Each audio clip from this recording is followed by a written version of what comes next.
All right, welcome back everyone to another episode of Wall Street Rundown. I'm your co-host Billy. I got Wale with me. What's good, Wale? What's good? How you doing? Man, it's been an interesting week. All this sell-off and stuff, man. But it's the crazy thing is like I think I was talking to someone. I was like, this is another opportunity. We see this over and over and over. It's like, there's gonna be another opportunity for either like a dip buying or bounce or whatever. So we're kind of seeing some level of dip buying happening today. Some buyers actually stepped in. I'm gonna talk a little bit about the inflows. We had some crazy inflows that came in this week, just this week after this sell off, and it's been ridiculous. But overall, the market kind of ended up mixed on Friday. People still cautious, right? It's like we're not really out of the woods yet. So S&P managed to gain a little bit, maybe like 0.1%, I believe.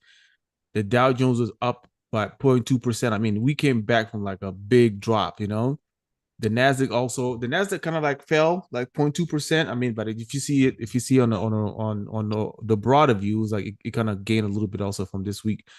However, for this whole week, the Nasdaq is actually the worst. It's down almost like 3%. And if you guys think about it, Nasdaq has the large concentration of the tech, right? That's what we saw a lot of those sell-off that happened this week. So major names like you look at Google, look at Nvidia, you look at Palantir, look at all of those names that has something to do with AI that have been running. They all kind of got smacked. The positive notes that I was telling you guys about is the U.S. equity fund inflows actually reached a 5-week high. $12.6 billion made it back to the market. That's crazy amount of money making it back. So it seemed like a lot of money is coming back into the market also in terms of like investing more in AI names and stuff. So we might be seeing a lot of those people actually buying the dip now. So um some of the key drivers, if you look at the economic data and the shutdown concerns, I mean the government still shut down, y'all. Like the government still shut down. It's crazy. It is crazy. Flights are being delayed. People are not getting their food stamp, and they're talking about not paying people who got furloughed for the government workers. Like I don't know, man. This might get a lot uglier than we think it's gonna be. So, I'm gonna go on a limb, and I'm gonna say we're going past 50 days. oh man, if we go past December to next year, it's ridiculous, bro. Yeah, That's I'm gonna go out on. I could be wrong, but I'm gonna go out on a limb and say we're going past 50 days. Man, I mean, we already what at 38, 39 days now. Yeah, Like something this, like that. Yeah, that's crazy, man. But again, it's the shutdown still happening, is affecting everyone now. The airlines, if you look at some of the report that we're seeing from different major airlines like Houston or even like Atlanta and all this, like you see like a lot of long lines and people, flights being canceled, all of that stuff because they just don't have enough air traffic control to manage all the flights in the air. So it's gonna be interesting holiday season too. We have Thanksgiving coming up, we got Christmas coming up, so that's usually like heavy time traveling and all this stuff. So we'll see how that's going to affect all that. Um, Tech valuation pressure also. That might be another indicator why we saw some sell off today. Tech stock are so elevated, so we see some pullback today. And then market rotation. Can we be seeing some market rotations happening? With all this sell off of the tech and all this stuff. I don't know. I mean, we'll keep looking in to see like if this is a temporary sell off or it's going to be even deeper than that. But those drops that we've seen today, if you look at some of those charts, they've been dropping for like 5 days straight. If you look at some of those stocks that we're looking at, they've just been getting hammered. Like, yeah, I was looking at Microsoft. I'm like, damn, Microsoft been getting hammered like one, two, three, four, I think eight five. straight. Man, it's just straight down. Today they kind of bounced a little bit, but the way they close with that doji and stuff, like you don't know, man. Nobody knows if the buyers in control, sellers in control. It's nobody knows. So we'll see what happens next week. But yeah, man, let's dive into it, bro. Like, what is your what is your thought on this? Because I know we talked a little bit about it. We got that drop on Wednesday, but so far, what do you think about it? So I always like to give people a reminder that stocks do go down at some point, and this was just a reminder that stocks do go down. So you have to sort of put everything in context as far as what we saw.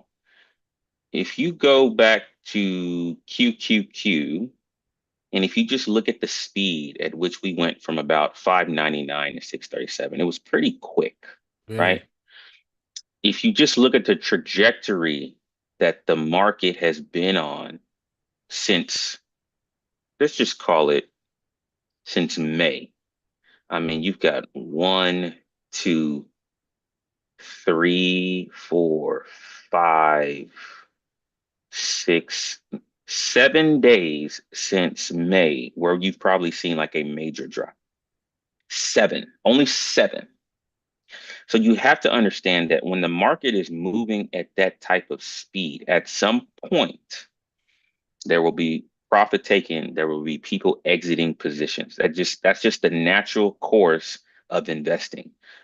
Everybody doesn't hold all of their positions forever. There's rebalancing, there's reinvesting into other sectors of the market, et cetera, et cetera. That's probably what we've seen, especially when it happens in like November, December. You've got fund managers that are taking profits to book profits on the book to close out the year. So Yep. that is just natural. Now, I always say that when you're expecting a major drop in the markets, there's always some sort of catalyst. The government shutdown to me is not a catalyst because the market has pretty much done what it's done With the shutdown. with the shutdown. It has not been phased out by the shutdown. We also have to Right. understand that earnings are what drive stock prices, right? That's what drives stock prices. And so far, a lot of the earnings, EPSs, and the revenues that came out from last quarters, most of the beats have been pretty consistent across the board. Now there are some sectors of the market that are giving weak guidance going into Q4. Some of the consumer sectors, like your Cabas, your Chipotle's, and some of the other direct-to-consumer companies, are given a little bit of concern moving forward. But Yeah. most of the bigger names, your Amazons, your Microsofts, your Teslas, your Planeteers, those companies seem to be doing fairly well. So this week shouldn't scare anybody, especially since it was concentrated in tech. Tech has ran like you've got stocks that are up 40 or 50% since April. Yep. Like, come on now. It's like That's, some that's a stocks lot. don't do that in a full year. Right. So at some point, right, there's gonna be some profit taking. So I think that this is just a natural, normal pullback, at least for now, until we start to see either data or other catalysts that could ruffle some feathers, you Yep. know? Unfortunately, we're not able to get a lot of the data that we're relying on to, make decisions on the market. The Fed's kind of flying blind. Fortunately, there is no Fed meeting this month because I would be really, really interested to see what Jerome would say while the Fed is flying blind. So for now, I think we're in a good place. I would not be surprised if maybe we traded sideways, even if we pulled back a little bit more. But to me, this is an opportunity to buy good companies at good prices or good businesses at good prices. Prices. Now, Yep. and it doesn't necessarily mean buy everything today, right? Or buy everything this week. You start to build positions over time because this could be buying opportunity. So that's how I look at it. I did see, so another metric that I added to my list to look at is high yield bonds, or call them junk bonds, that have below a triple C rating, and looking at the spreads between them and corporates. Mm-hmm. Those spreads are starting to widen a little bit. I usually check them at the end of each week, and we're getting to a point where I would be cautious, not concerned, but cautious and aware of what's going on in that part of the market. The other areas that have triple B or below, are those spreads are still they're okay, but the triple C and below credit ratings, those spreads are starting to widen a little bit. So that is something that I would definitely monitor and be aware of. If we get above, I think right now we're at 8.9. If we get above like 9 or 9.5, I'd be a little bit cautious. And Right. again, the VIX is trading at 19. It just tells you to be cautious. So Yep. that's how I look at what we've saw this week. Nothing to Yep. be overly alarmed about, but you can't just be, you know, driving with your eyes closed. Yep. But as an investor, you should be excited about times like this, especially when there's so much fear in the market. Like you see, like people are scared to get in the market right now. This is the time. Again, we said this over and over. Like this is the time when you start looking like, okay, why this dropping? Is there a change in business? Um, uh, business like operation is something like, or is this just like a regular market sell off? So it's like, again, another opportunity is loading up, and we'll probably look into this in a few months and see like, hey, we should have bought here, we should have bought here. But again, this is just another opportunity that's happening. Honestly, to be in my opinion, at least, this is another opportunity for you to start looking at some companies like Wale said that might be in a good place right now because you're waiting for it to drop. Like if you were happy about them when they were like at $200, why wouldn't you be happy if it dropped down to like 160, 170? Correct, correct. If you were looking at buying Nvidia at 205 or 200, I'd get excited to buy it at like 180, 185. Now, Yeah. I'm not saying I'm going to go all in at that Yep. price, Yep. but I would be interested in building a position. Same thing with Planeteer. If you like Planeteer at 200, shoot, why not get in at what, 170, right? 170. Yep. So it's the psychological battle that investors have in their heads, right? Everybody wants to be chasing what's hot and what's at Mm-hmm. all-time highs. And I understand that, but when those companies come down in price, right? And people start like getting scared of, oh my God, what should I do? Remember, you're never going to time the absolute bottom of any You single can't. investment or trade. You're You never can't. going to get out the absolute bottom. You're never going to get out at the absolute. You're not going to sell at the absolute top. Like, just get that out of your head. Mm-hmm. So Mm-hmm. when you see those companies that you've been eyeing, like, for months and months and months, right?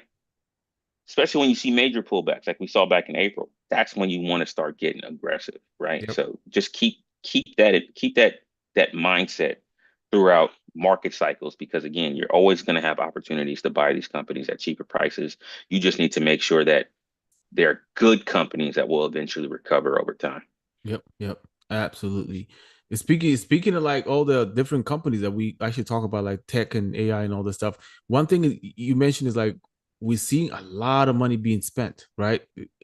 Are they spending too much money? So if you look at some of the major tech players like Google, Meta, Microsoft, Amazon. I mean, these companies are projected their capital expenditure for this year is like crazy, like 300 to $400 billion between all these companies just in 2025, and that's a lot. That's a lot of money just being dumped into the market, into AI infrastructure and all these different things. And I think that like the shift to AI, like large language models and all these different things, it requires a lot of capital because you gotta invest money in people who are actually going to build the models, invest money in like growth, invest money in trying to figure out, eliminating some of the competitions, or how do you support this infrastructure as a company? You're trying to build all this AI. How are you going to support it? So you can kind of justify why they're spending so much money. The one thing I do want to see is like breakdown of like where is actually all that money is going. I mean, we talk about some of them, right? Some of them probably going to energy, some of them going to people to be able to build those language models, some will go to data centers, some of them going to infrastructure. So it's like a lot of those money. It's not just going to like AI development, it's going to a lot of things that actually have to do with AI. So let's Correct. talk a little bit about that, man, because I mean, I feel like people have so much expectations for AI. So any little hole or any little issue or some type of valuation that just doesn't make sense, I They're think gonna poke holes in it, yeah. yeah, it's gonna poke some big holes and people are gonna be scared real quick. So let's So the talk a what little bit about that. so the one of the biggest reasons why people are starting to get a little nervous about the whole AI spend is that there are big companies now they're tapping into the debt market. When all this first started, it was coming out of free cash flow, Yep. right? It was coming out of cash. Everybody was like, okay, that's not too bad.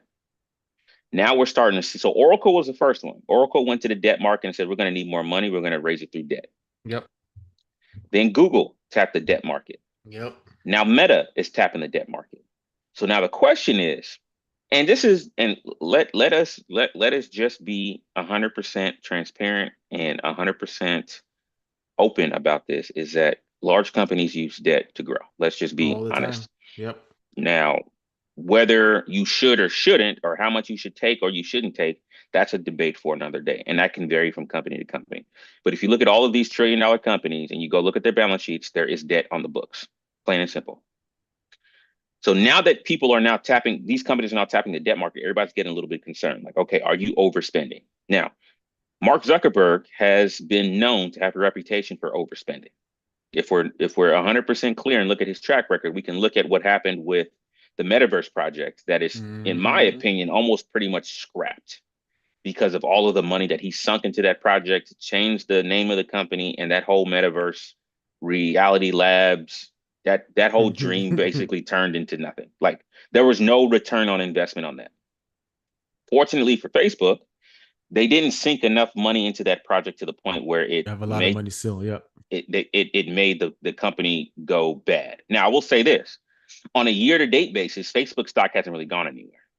Like it hasn't. It's kind of flat for the year, Mm-hmm. and I want to say it might be flat over the last 1 year. So people are starting to have concerns like, okay, if you're going to be investing this much money into AI, how much time will you start to see a return on investment? Because the bottom line with investing in AI is about efficiencies, right? That's what it's Right. boiling down to. It's being able to do more with less. And when I say less, I mean less people. So that's just the reality of what AI is supposed to turn into over the next couple of years. I am not overly concerned about companies that are going into the debt market to spend on capex. But to me, as an investor, I would be more interested in companies that are going to benefit from this capex expenditure. That's who I would be looking at. So let me get like I think I posted this on my page a couple months ago is when people are digging for gold, sell shovels. There you go. I want to be part of the companies that are going to sell shovels. The Nvidia is selling shovels, right? Some of Mm-hmm. these cooling partners are selling shovels. The people who own the data center infrastructure are the people who are selling the products and manufacturing the pieces that will go into the build out. I would be more interested in them rather than the companies that are going to need to spend the money. That's just my That's opinion. yep. That's just me. So I'm not saying that I wouldn't invest in Google, right? I'm not saying that I wouldn't invest in Oracle or I wouldn't invest in um who else who else is out there? In Meta. I'm not saying Meta. that. Yep. I know that those companies are going to need products that might be in high demand and I want to Mm-hmm. look for companies that like they're going to go to. So Taiwan Semiconductor, right? That's the number one chip manufacturer in the world. Yep. ASML. They're the ones that provide the equipment to help build these chips out. There's another company that's in Japan that doesn't have options, but they're traded on a public exchange. I'm not going to give you that name though. Mm-hmm. um, that also has a wide moat in their business that their demand for their product could go up. So I'd be looking at those companies over the Googles, the Metas, and the Oracles. Just that's just my opinion. Because could these companies overinvest and not see the return on investment in the future? It's possible. It's possible. They could overinvest.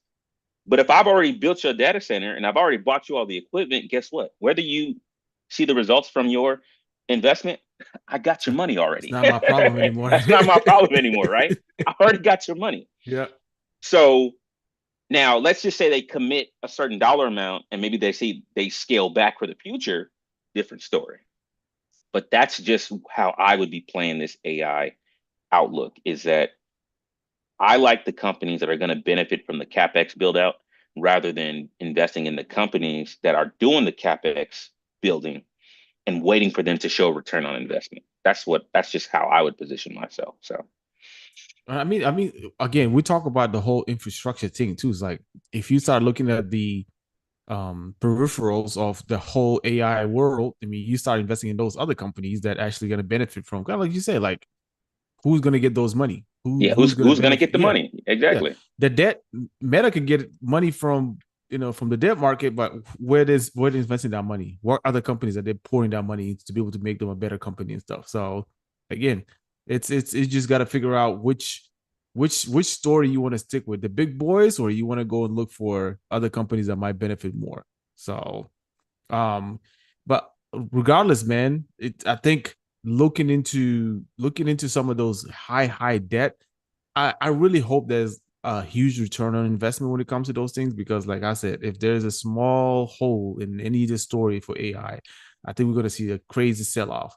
and it's gonna be out of fear, not necessarily out of like, you know, um, necessarily out of like research or analysis. It's gonna be like bad Correct. news about AI. The algorithm is just gonna act and just drop everything because it's a bad news. But technically, it's Or if one of these big hyperscaler companies comes out and says, "Oh, well, instead of spending $50 billion in capex, we're going to drop it to 40 billion or 30 billion." yep, That might start to get people to pull out. It's possible.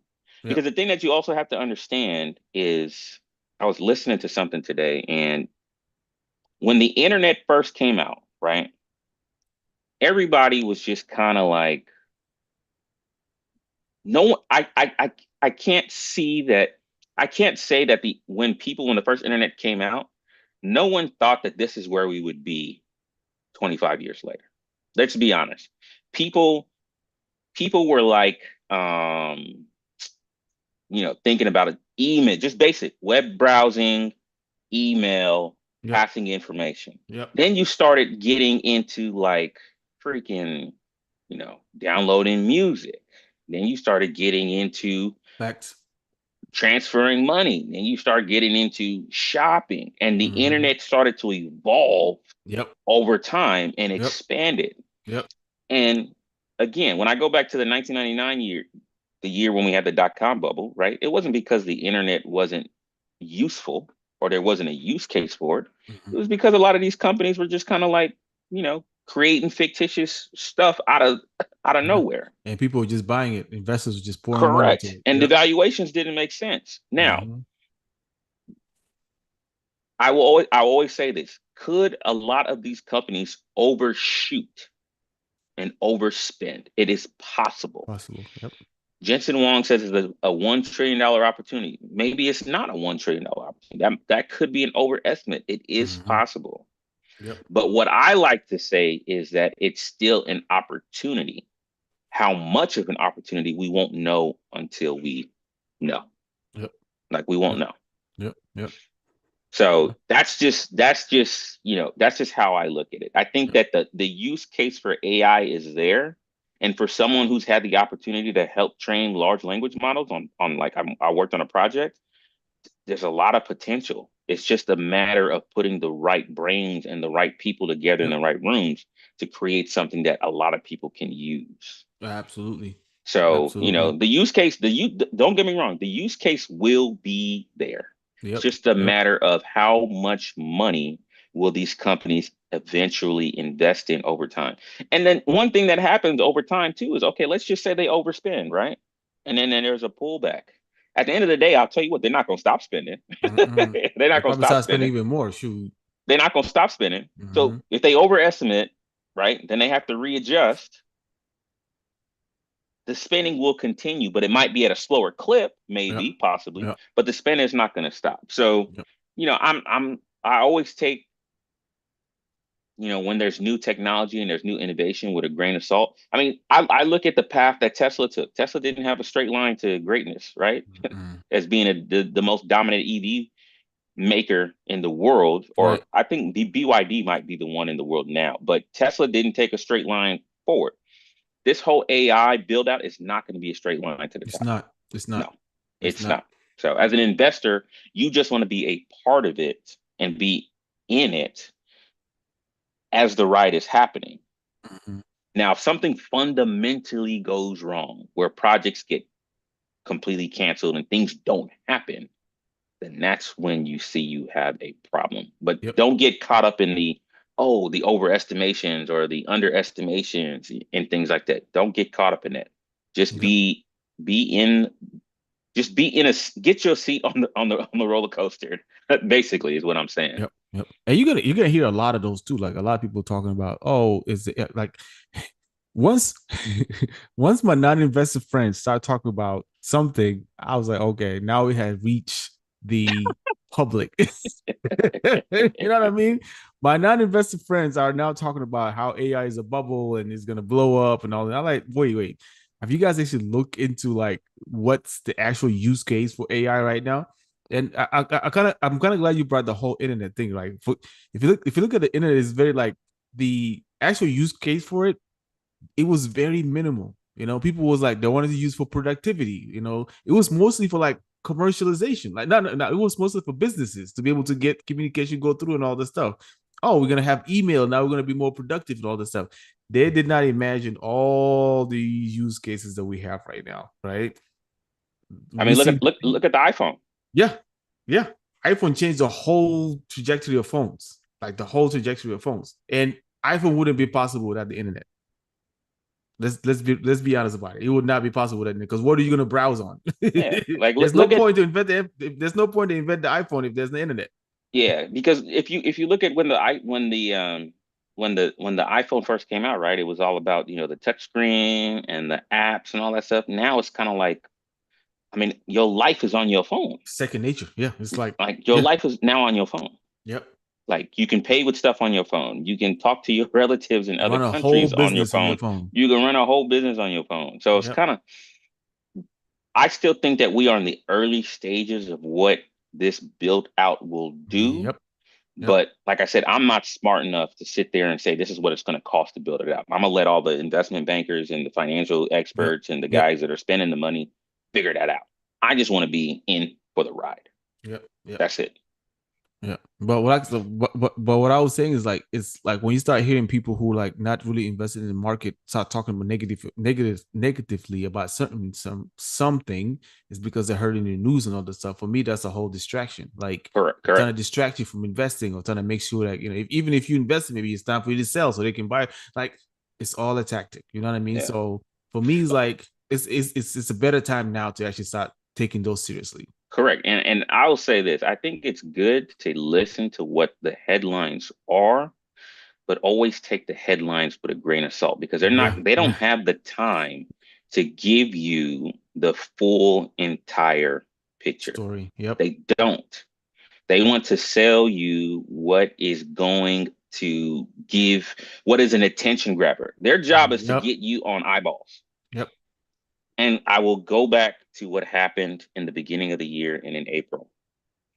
They were selling all of this fear about tariffs crashing the Liberation economy, Day, all of that. Liberation Day, and all of those things came to fruition to a certain point. Mm-hmm. But when everything kind of just readjusted itself and backed out, we saw what the market did. All time highs everywhere. So again, I always tell people it's you have Chat GPT to help you dig deeper into what is going on in the capital markets. Now, I will say this. The better you get at asking it questions and prompting, the better the answers will be. The I better it's will gonna say be. that. Yep. Yep. So, I use Copilot and I use ChatGPT, regularly, but you have to get really good at prompting. And also, Prompting. too, you have to get very good at, I guess, being specific in your requests with it if you want to get certain pieces of information. Otherwise, it's just going to give you a Yep. gambit of stuff and it's going to start straddling opinions, right? It's going to be like, maybe you can either do this or you can either We do could do that. this. Yep. I want you to give me a concise, objective answer.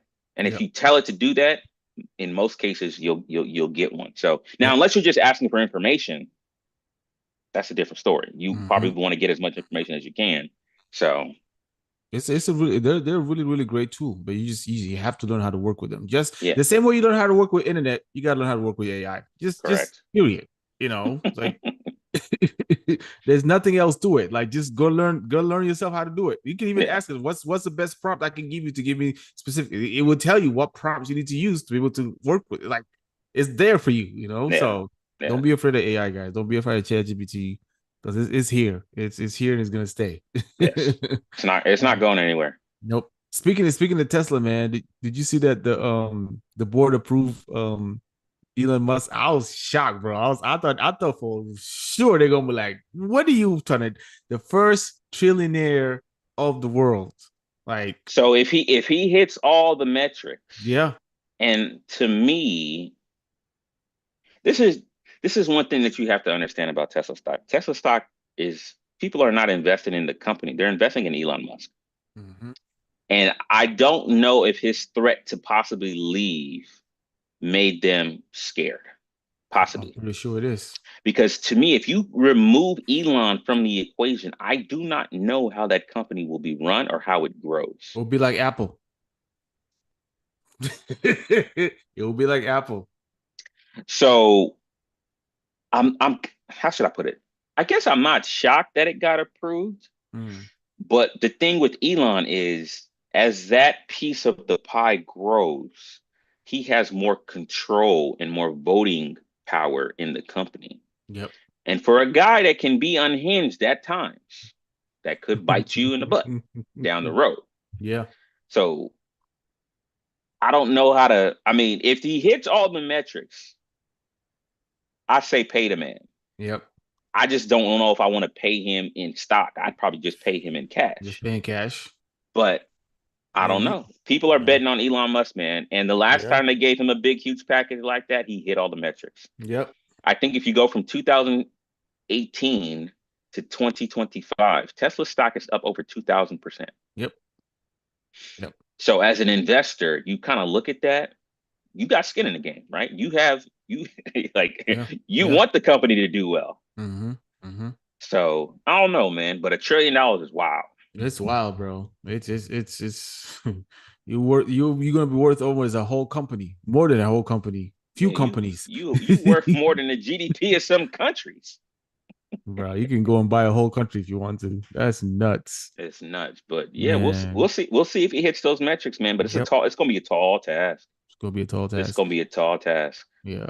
But even though with the sellout today, we sell off this whole week, man, we saw a little glimpse of hope in some some stock kind of rebound a little bit. I was looking at SPX and Spy and like Spy I think hit like a low like 661 this morning, and that thing bounced all the way to 672. But at the end of the day, like that's a crazy bounce, man, from the drop. If you look at that, if you look at that candle, man, like it's a hammer. It's a hammer on the day. So we'll see if this continues into next week. We'll have to keep an eye on the VIX also. But I mean, what are your thoughts on that, man? Because we've definitely seen some buyers come in right at the end of the day there. So if you look at it from a technical standpoint, and I'm going all the way back to I'm going all the way back to April 7th, right? From a Mm-hmm. technical standpoint, every pullback has been just a higher low. So from 4.7, we hit a low, and then the next higher low was 4.21. Then the next higher low was 4.30. Then the next higher low was 5.23, 6.23. So we just continually been making higher lows. So to me, again, if you don't break the last previous low, and that last previous low was from that nasty day we got back on October 10th. Yep. That low was somewhere near 6,500. If we break Yep. 6,500, that's when I start saying, okay, from a technical standpoint, we've made a We lower have made low, it. Yep. but we Yep. haven't done that yet. So now we've just put in a higher low and we close with a hammer candle. So from a technical standpoint, that's technically quote unquote bullish. So I wouldn't, like I said, I wouldn't be overly concerned from the trading that we saw this week. Let me look at NQ. And from a technical standpoint, I want to say it's probably the same, yeah, the same thing. So the Same thing. Nasdaq actually came down a little bit further. Yep. Yeah. So the Nasdaq actually, the low that it bounced off of was the 24,652 level. That's a low from 10 from 1022. So it 1022. wicked off that level Yep. and it held. Yep. So I'm not gonna sit here and be overly concerned with this week's pullback. As you said, it's opportunity. And did valuations get stretched? I would say yes. Yeah. Did some stocks move too fast, too quickly? I would say yes. Like you got to really understand. Like let's put this in the context. A 40% move on some stocks from April, that's crazy. That's crazy. That is crazy. And I think the broader market might even be up like 30% since April, Mm-hmm. which is also crazy. Mm-hmm. So always when you see these drops, you gotta what's the saying? When in doubt, zoom out. Zoom out. When in doubt, Yep. zoom out. It gives you So a if, better, clear picture. it gives you a better, Yep. clear picture. So if you're looking at the market for just this week and you're saying, "Oh my God, the market has dropped," take a few steps back and zoom out, Yep. right? Just zoom out. Yep. And then Yep. you'll look at the context and you'll be like, "Oh, okay, it's not that bad." Yep. Yep. Overall, like it's not bad. Like we needed some pullback and we got it. And then even if you would just trade it today, you would have made some good money. You know, if you would have just traded on this bounce today, you would have made some good money. Gotcha. So yeah, that's just the way I see it. Some of this time, this is healthy. Yep. Yep. Yep. Well, speaking of like trading and investing and all this stuff, I think we talked about this a lot. I feel like we've always talked about when you are entering in a trade or even in trying to invest in buying stocks and stuff, you need to have an exit strategy. But how do you determine that? I think it's a personal tolerance, in my opinion. It's a personal risk. Like what is your risk level is 20% a good place to take profit? Is 15%? Is 30%? Do you start trimming? Some people don't, some people just sell the whole position. Some people like to stay in a lot longer. Some people need to hit a specific percentage. Like, what is your tolerance? What do you see that I've made enough money, I need to get out? You know what I mean? We talked about that with Aklo, like we both took profit at different points in Aklo. I probably took profit a lot earlier and then just kept maybe like few stocks going. But it's like overall, it's like we all kind of have our own level of risk tolerance or when we want to take our profit. So let's talk a little bit about that. What's a good way to create like an exit strategy? So one of the things with creating an exit strategy that I always tell people about is you should have an exit strategy before you get into a position. Mm. Like before you get into a position. Because if you're trying to decide after you got into a position, you're not going to act with a lot of clarity. Like you're just not. And I'll always say that there is no trader on the planet or investor on the planet that will consistently get out of positions at the very top. It's impossible. It's virtually impossible. No one Yep. does it. Yep. You have to decide for yourself. Don't let other people decide for you. You have to decide how you want to exit a position and when. So I will use Oklo as an example in this situation. And one of the things I will say is that if you're in a position that has completely ran further than you thought, at the very least, if you don't know what to do, at the very least, what you can always do is take out what you put in. Because at the end of the day, all you're going to do is break even. You're just going to be where you started. To me, that is a lot better place than going into the red. So if you put in $1,000 into Oklo and that $1,000 is now 5,000, right? 4,000 in gains, 1,000 of what you put in, and you were like, I don't know what to do. Should I hold? Should I not hold? Blah, blah, blah. At the worst case scenario you can do, like I said, if you are just absolutely unclear, take out your $1,000 and let the 4,000 ride because Yep. at the very least you're just going to be where you started. My strategy that I like to use across things that are moving, I also want to give myself a time commitment. Like the thing with Oklo, right, is that I know that Oklo is a company whose product is not going to be ready until 2027.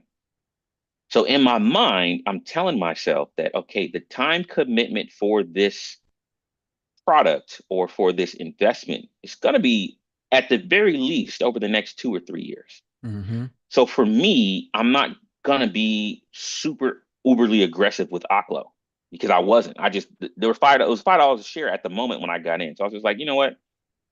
I'll go in and take a speculative investment. As the story got more clarity, as regulation got more um like it got approved faster, Department of Energy got involved and things like that, the thing just absolutely took off. And I Took always tell off. people, I did not think that it would be up this much in such a short period of time. I would be lying to you. But at some point, you're up 2,000%, 3,000%, right? You have to think about starting to trim that position Yep. or taking something off the table. You don't got to take everything off the table. You got to decide what you want to take off the table. And a good place to start, in my opinion, is what you put in. That's a Mhm. good place to start. Or you can have different, like, how should I put it? Um, like levels of, okay, when I get to, 30, 40%, blah, blah, blah, I'm gonna take X out. When I'm trading options, usually 30 to 40% is where I usually start taking profits personally. That's just me. That's just where I usually start taking profits. I base that off of position size. The larger the position, the sooner I want to get out of it. Because the thing with options, you have to understand there's time decay. Time decay can ruin you. I'll give you an example. Yep. So I swung Gilead options from last Friday, and I was personally trying to milk every piece of profit from that trade, but it wouldn't do it. Eventually, I had to get out yesterday, and I was just like, you know what? I've lost my patience. I think I got out. First exit was like 45%. Second exit was like 40%. I could have got out at 50 at one point, but I didn't. Then today, what happened? Some bad news came out. Stock was down. Mm-hmm. So with options, time your strategy is very time sensitive. And for me personally, the bigger the position size, the sooner I want to take profit. Because at the end of the Yep. day, it's not about milking every last bit of a trade. It's about consistently building winning trades over a course of time, because that's what Yep. keeps you in the game more. Yep. So for me, 30, 40%, I'm taking at least, 40 or 50% of my position off. I'll let some ride. 60%, 70%, I'm probably taking 80 to 90% off and letting some ride. Because at that point, if those last 2 or 5 contracts go to zero, I've already profited. Could I have Yes. made you're always going to be like, man, I could have made more money. Those things are always going to happen, but you don't want to, how should I put it? You don't want to be in a position where you're susceptible for going back into the red. So taking out your cost basis, if you're unsure, is a good place to start. Then you need to start marking where, you want to start, taking chunks off of that profit. With stocks, I will say this. Number one, you have to be mindful, you have to be cognizant of how long do I want to stay in this trade? Is this a trade where the full picture may not play out for 1, 2, 3, 4, 5 years? Is it possible? It is possible. Intel is an example, right? I've been talking about Intel since last year, and I've been saying that Intel has a lot of garbage to clean up in their business. Yep. This could take 2, 3, 4, 5 years. So I'm committed for that time frame, right? So the way I would look at that is I know I'm going to be invested in it over the long term. What I would do at the worst case scenario, now Intel is now doubled in the last, 3 or 4 months. Yeah. Worst case scenario, I'd probably put a stop loss maybe at like 20 or 30% of where I got in. So if Intel goes from being up 90% or 100% and now is only up 30% from when I bought it, I'm not going to be sit there and be mad that, dang, I could have sold at 90%, but I sold at 30%. The way I would look at it is that my fundamental thesis of how long this would take has completely changed, Absolutely changed. which Yep. means that I have to get out of the trade. The story has changed. And once the story changes, you have to get your emotions To completely reevaluate. Yeah. out of the trade. Mm-hmm. Because I keep telling people, the moment Oklo says that there is a problem in their timeline with their product, I am getting the heck out. Yep. Period. Yep. Period. Yep. Period. Because the reason for that is that the story has now completely changed. If they say that we're going to, and this is a pre-revenue company, so you have to be cautious.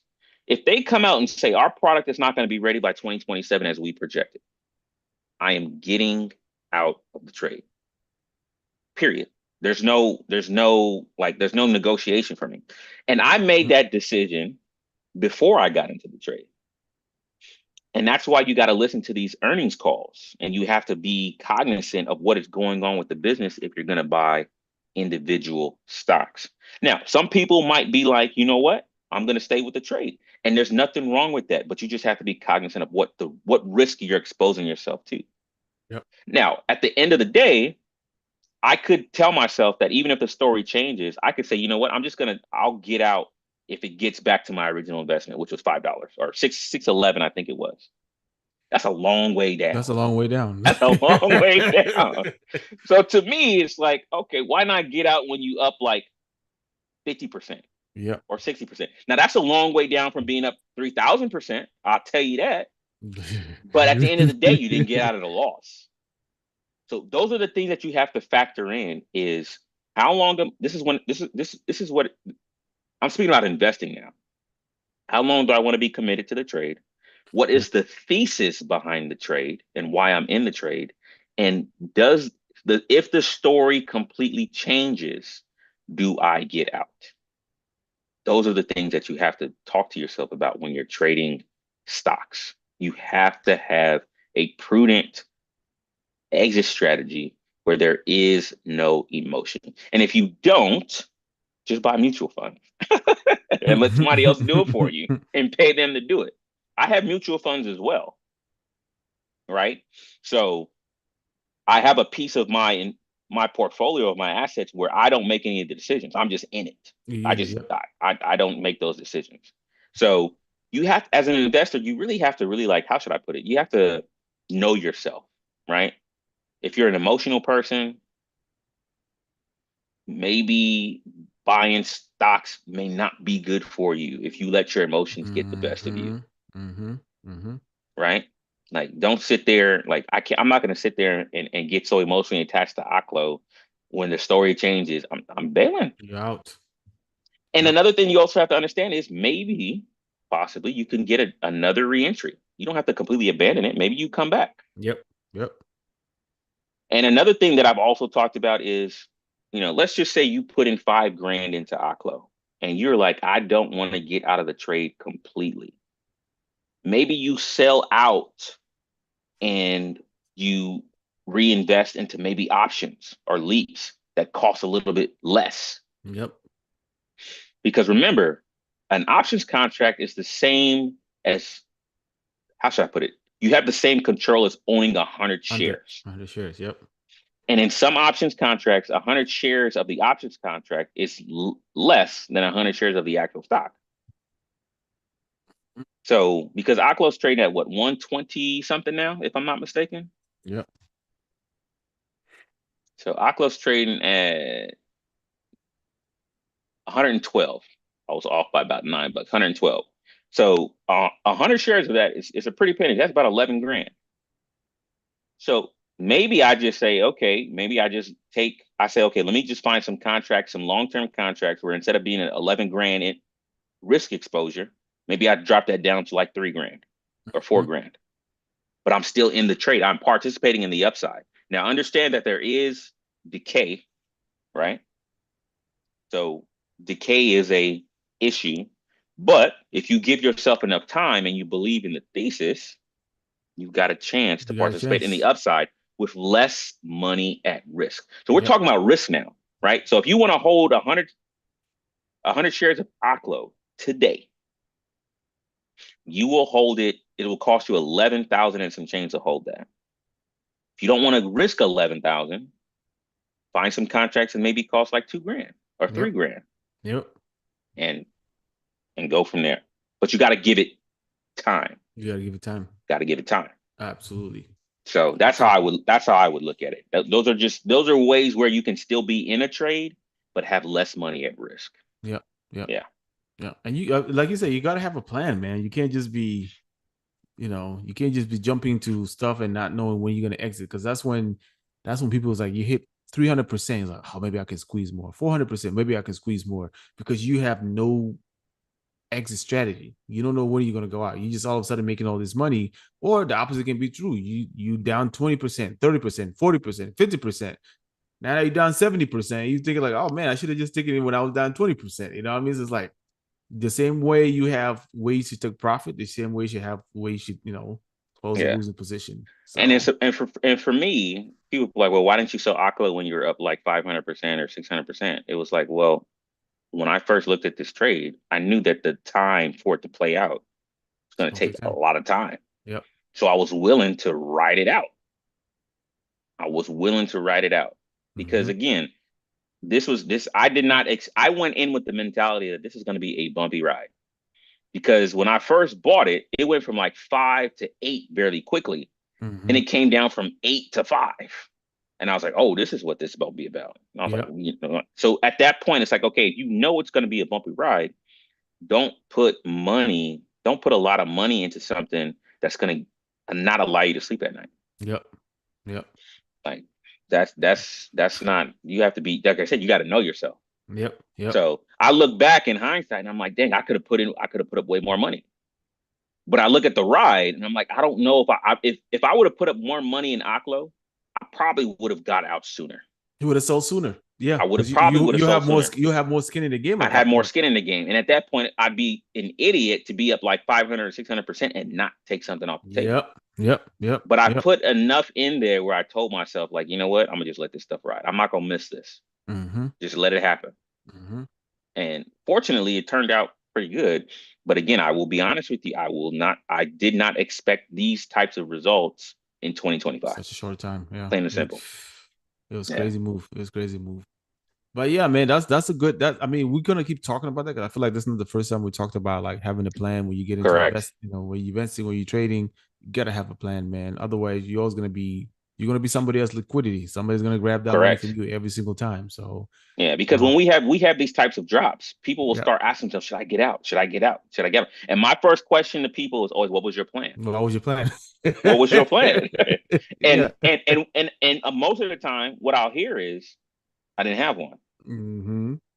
And that's the problem. Yep. That is the problem. Yep.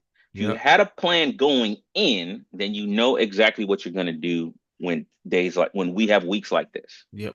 So, Absolutely. yeah, Absolutely.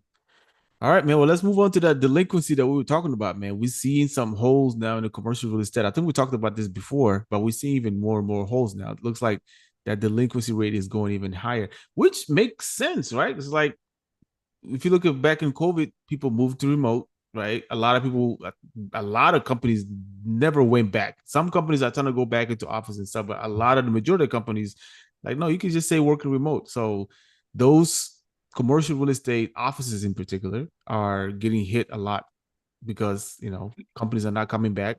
They can't refinance, so it's like it's creating a nightmare for them. So let's talk a little bit about that. I don't know if it's as big as 2008, I think, when we had that big real estate crash, but that wasn't necessarily commercial, but it was like, I don't know if it's going to be that big, or maybe, I don't know, maybe it will be bigger, but I don't know. This is affecting a very specific sector of the real estate market. So yeah. so one of the things that I will say is that the delinquency rate is higher than it was during the financial crisis. I think I saw a chart that said that. Okay. I will say that I don't know if it's times to panic, Mm. but I will say that you have to be monitoring the situation. Yep. So this is man, this is what I'll say. If there's gonna be any major catalyst for a market pullback, I keep saying it's gonna come from two places this is just my opinion. Either private credit or commercial real estate. Commercial real estate. Yep. Now we've seen holes in commercial real estate as of lately, but it Mm-hmm. hasn't necessarily translated into something that it's been fairly concentrated into just a certain sector of the market. Because if we go back to this earnings report for this quarter, some of those regional banks, those we go back to October, right? You look at the KRE, that's the regional bank ETF. Yep. KRE went from 63 all the way down to 56. Now it's come back. It's now trading around 61. Yep. But we saw some holes in some of these regional banks, where things didn't look too good under the table. And if you've been paying attention, you have been seeing a lot of regional banks getting bought. Mm-hmm. So there's a bank, Columbia Bank bought Umpqua Bank. I think there's another bank. What's the name of this bank? Huntington Bank. Mm-hmm. Either they got bought out by somebody or they bought someone else. So I would not be surprised. We said it earlier this year. We would see lots of M&A and consolidation. And we're Yep. starting to see it. We're We're starting to see starting it. to see it. We're starting to see companies going private. Some companies are going private now. I think man, I think Papa John's is supposed to go private with Apollo, Yep. but then Apollo backed out. And Yep. so I would not be surprised if we're gonna see more regional banks getting bought out because they need help. And I know that the Fed is looking at some of the data, and I know that they're going to be incentivized to create a little bit more liquidity in the system because they can't, some of these banks, they need help. Mm-hmm. So, and a lot of commercial real estate, if I'm not mistaken, is done by regional banks. Regional bank. Yep. So I will just say it's something to monitor and be aware of. Because this is what I always like to say. Everybody likes to talk about stock market being at all-time highs and everything looks rosy. I'm not saying that that should dominate the headlines, but be aware of what could be going on under the surface. Like one of the Mm-hmm. things we know now is like not every consumer is in good shape. We know that for sure, right? Commercial real estate, there's some delinquencies going on behind commercial real estate, right? So you got to be aware of okay, who might be exposed in that sector of the market. Then you've got some of the holes that we've seen in the private credit market. To Mm-hmm. me, those are the two places that if we get anything that is catastrophic that pulls the market back, those would be the two places that I would look at because they're so big. They're $1 trillion economies on their Yep. own.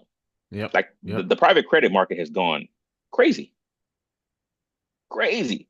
So pay attention to what's going on there. I always tell people look at the spreads between, between treasuries and some of these corporate bonds. That will start to give you a signal about how much risk is in the market. So Mm-hmm. I don't Mm-hmm. know what's going to happen. I don't want to make any predictions. I saw somebody online is talking about, who made a prediction that we're going to see a crash and I think they said the end of 2026. I will say trying to time and Times. Yeah. create crashes is a fool's game, but he could be right. Yeah. Yeah. But a dead clock is right twice a twice a day Twice a day. twice a day as well. So you know, just uh just but keep. I always take I, that with a grain of salt. yeah, I do think it's interesting though. Like I think people keep talking about the AI bubble and all this stuff, but something else is creeping on the side that a lot of people are not talking about. You know what I mean? Correct. And it's like, Correct. Correct. and I guess like you have to understand why this necessarily impact the overall market.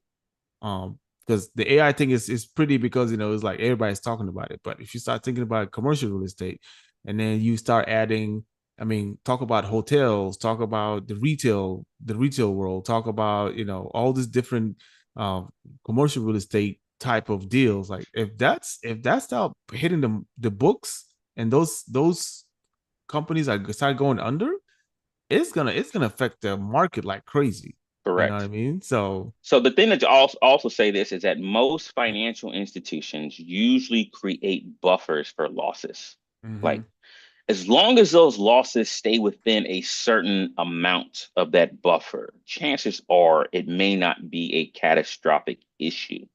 But the moment the losses start to extend past what people planned for, that's when you have a problem. But again, Mm-hmm. we don't know when that will happen or if it will happen. But again, it's just something to pay attention to. So, I just always like to tell people understand what the headlines are saying, but to really understand and be tapped into capital markets, sometimes you got to look under the surface.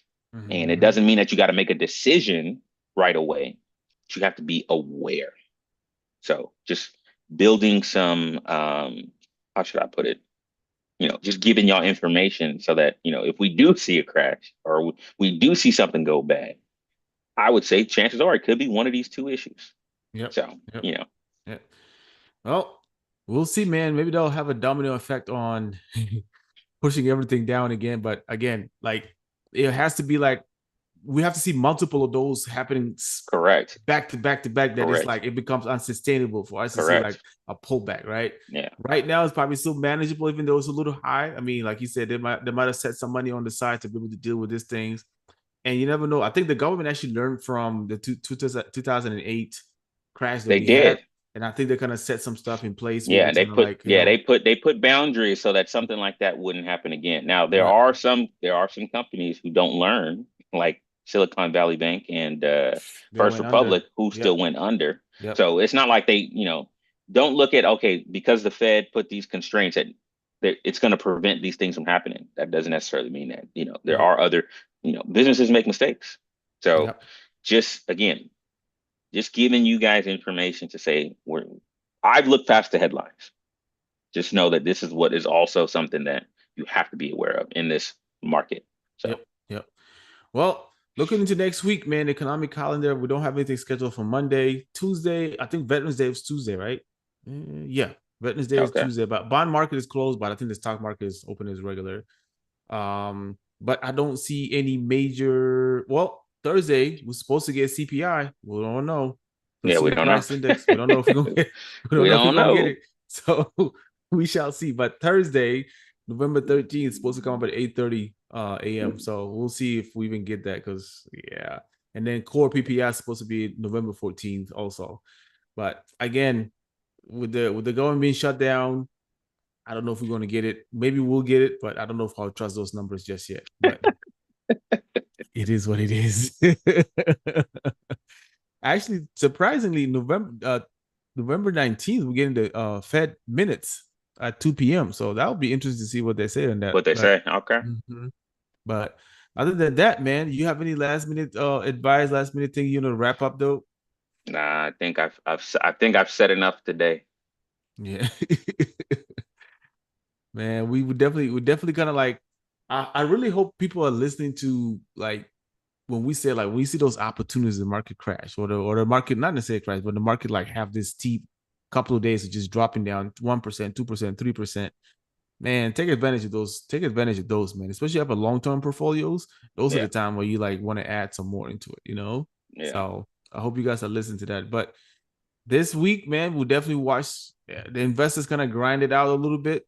Tech took a huge, huge hit, but it looks like they're gonna come back booming again. But Yeah, I again, think a lot of analysts are also saying that there should be a rally going into the end of the year. And again, like I said, we'll see. see, yeah, I will say this though, not having the data, I don't know how that's going to change how the Fed approaches their rate cutting policy. That is yep, something that I am concerned about. So, yep, yep, but yep, fortunately, we don't have anything until December.